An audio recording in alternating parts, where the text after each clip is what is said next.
Good morning, every one of you. I hope all of you are fine. I'm also fine by the grace of all Almighty.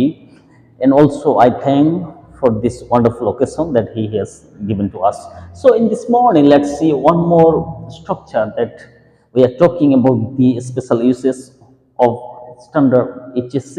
So, in this time also, I would like to give you about the it is high time and it is time.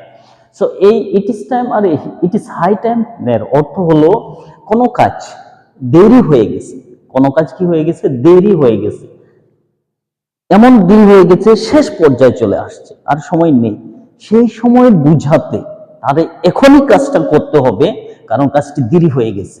তো এইরকম বুঝাতে তাহলে কি করতে হবে, ইট is high time বা ইট is time ব্যবহার করতে হবে। তাহলে এটা বোঝাচ্ছে যে ইহাই টাইম, ইহাই ইহাই সময়, ইহাই সময়, এইটা ইহাই সময় বা ইহাই উপযুক্ত সময় বোঝাতে কিন্তু তাহলে আমরা এটা ব্যবহার করব। ইহাই সময় বা ইহাই উপযুক্ত সময়, এইটা বোঝাতে আমরা কিন্তু ইট ইজ টাইম বা ইট ইজ হাই টাইম ব্যবহার করতে পারি। তাহলে বিষয়টা হলো এইরকম যে সময় চলে গেছে, কাজটি আমরা করিনি, কিন্তু এমন একটা পর্যায়ে আমরা এসে গেছি, এখনই করতে হবে, না হলে সমস্যা, এরকম বুঝাতে কিন্তু ইট ইজ টাইম বা ইট ইজ হাই টাইম ব্যবহার করে থাকি। তো তাহলে সেন্টেন্সের উদাহরণ দেখি। সাপোজ এরকম যে এরকম দেখতে হবে, তাহলে আমাদের অনেক পড়তে হবে পরীক্ষার সামনে, তাহলে কি করতে হবে, তাহলে বলতে হবে we we started study we started studies hard। এই যে তাহলে কি করতে হবে, ইট ইজ হাই টাইম, তাহলে এখানে দিতে হবে ইট ইজ হাই টাইম, ইহাই উপযুক্ত সময় আমরা কি লেখাপড়া শুরু করেছিলাম, ইহাই উপযুক্ত আমরা লেখাপড়া, উই স্টার্টেড স্টাডিজ হার্ড, আমরা কি করতে, লেখাপড়া করতে শুরু করেছিলাম, এটাই উপযুক্ত সময় ছিল যেটা আমরা লেখাপড়া করতে শুরু করেছিলাম।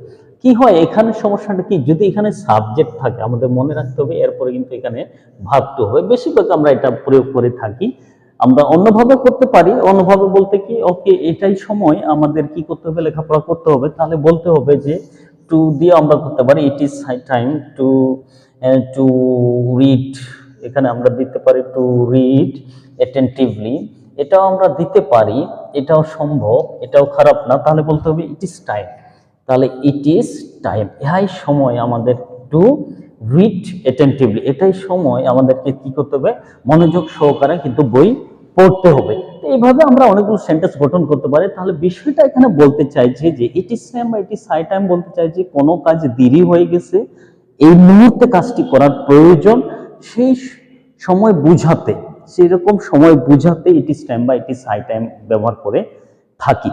তো এই জিনিসটা আমাদের মনে হবে, কিন্তু আমরা ইট ইজ টাইম বা ইট ইজ হাই টাইমের পরে আমরা কি কি এখানে লেখা থাকলে পরে আমরা জিনিসটা লিখতে পারবো, সেটা হলো বিষয়টা এরকম।